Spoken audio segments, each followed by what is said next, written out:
tous, bienvenue sur votre chaîne YouTube Allo Pédiatre. Je suis très heureuse de vous retrouver pour que nous continuions à parler de l'allaitement. Dans les précédentes vidéos, nous avons parlé un petit peu de pourquoi allaiter, quelques problèmes qui peuvent surgir lors de l'allaitement. C'est vrai que nous pouvons en parler pendant des heures et des heures et des heures de l'allaitement, mais nous essayons de résumer, nous essayons d'être accessibles à tout public, les grands-mères, le personnel de santé, les papas, les mamans et bien sûr les pédiatres, surtout les pédiatres.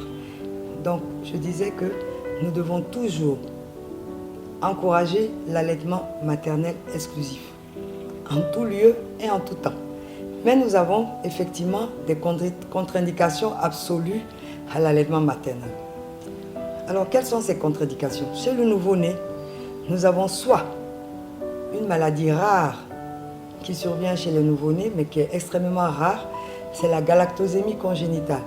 Le nouveau-né ne peut ni assimiler, ni digérer le lactose. Donc il ne pourra prendre ni le lait maternel, ni aucun lait infantile parce qu'ils contiennent tous du lactose. Quand c'est comme ça, il faudrait s'approcher du pédiatre pour qu'il vous conseille un lait de substitution. La deuxième grande cause, c'est certaines malformations au niveau de la bouche de l'enfant, comme parfois des becs de lièvre avec une fente palatine où le bout de sein n'arrive pas à coller sur le palais de l'enfant. Là aussi, nous avons des contre-indications à l'allaitement direct, à la mise au sein direct. Mais on peut quand même allaiter l'enfant avec le lait maternel en tirant son lait et en lui donnant ça par d'autres systèmes. Soit le biberon, soit à la cuillère, suivant la gravité de la pathologie de l'enfant. Bon, c'est vrai que lorsqu'on tire le lait, au bout d'un moment, le lait se tarit parce que rien ne vaut la succion sur le mamelon pour faire monter le lait. Donc, voilà les deux grandes contre-indications qu'on peut avoir chez le nouveau-né. Sinon, tout nouveau-né est en mesure de téter sa maman. Les gros mamelons, comme je vous disais, les mamelons ombiliqués, on peut prévenir tout cela par des petits moyens. Nous avons des fois des bouts de sein, nous avons les tire-laits qui peuvent aider en tirant le lait à sortir le mamelon, qui peuvent favoriser la mise au sein de l'enfant. Chez la maman, nous avons aussi des contre-indications. Une maman qui a une maladie chronique et grave, une maladie rénale, une maladie hépatique, une maladie cardiaque, une maladie lourde, effectivement, ne pourra pas allaiter son bébé. Une maman qui souffre de psychose, qui souffre de démence, on ne va pas lui demander d'allaiter son bébé. Une maman qui prend des médicaments très lourds, anticancéreux, ou bien des médicaments à base d'iode pour la thyroïde et tout, ne pourra pas allaiter son bébé. Mais on entend couramment et on reçoit, il m'est arrivé de recevoir une maman, parce qu'elle a une sérologie positive à l'hépatite B. Ah non, on lui a dit à la naissance de ne pas allaiter le bébé. Non, on peut allaiter le bébé même si on a une sérologie positive. Il y a une prise en charge qui se fait à la naissance du bébé et qui permet à l'enfant d'être protégé. Ou bien on a une hépatite C. Ah, on m'a dit que j'ai une hépatite C, je ne dois pas allaiter. Si, on peut allaiter, même si on a une hépatite C. Il n'y a pas de risque.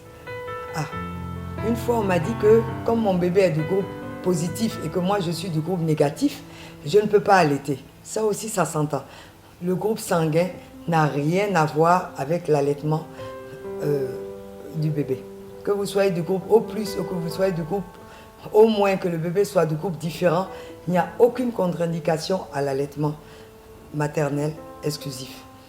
On entend aussi dire que, voilà, j'ai la tension, je dois prendre certains médicaments, donc on m'a demandé d'arrêter l'allaitement. Non.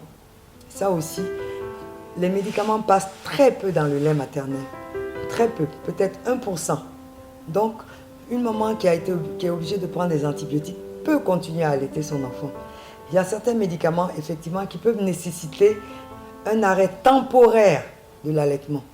Par exemple, une maman qui a un herpès avec des boutons sur le sein, il ne faudrait pas qu'elle donne à téter à son bébé parce que l'herpès chez le nouveau-né est dramatique, ça peut donner même des méningites.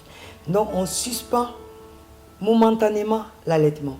Pendant ce temps, on tire le lait et on utilise une alimentation de substitution. Mais rares sont les contre-indications à l'allaitement maternel exclusif, comme je viens de vous signaler. Une maman qui prend des antibiotiques peut allaiter. une maman qui prend des antihypertenseurs peut allaiter. On rentre en contact avec le gynécologue, on essaie de donner des médicaments qui passent le moins possible dans le lait maternel et surtout on prend des médicaments qui ont une courte durée de vie, une demi-vie très courte. Lorsqu'on s'entend avec le gynécologue, on peut trouver des moyens pour ne pas interrompre l'allaitement. Très rares sont les contre-indications absolues à l'allaitement maternel exclusif. Nous voulons encore et toujours encourager cet allaitement parce qu'il y va de la survie de nos nouveau-nés, surtout sous nos tropiques, surtout dans nos pays en voie de développement. Nous devons continuer toujours et partout à promouvoir l'allaitement maternel. Même une maman qui doit travailler peut continuer à allaiter et cela va faire l'objet d'une autre thématique, comment conserver son lait, comment aider les mamans qui veulent continuer à allaiter malgré la reprise du travail. Je vous remercie, c'est tout pour aujourd'hui, on se retrouve très bientôt.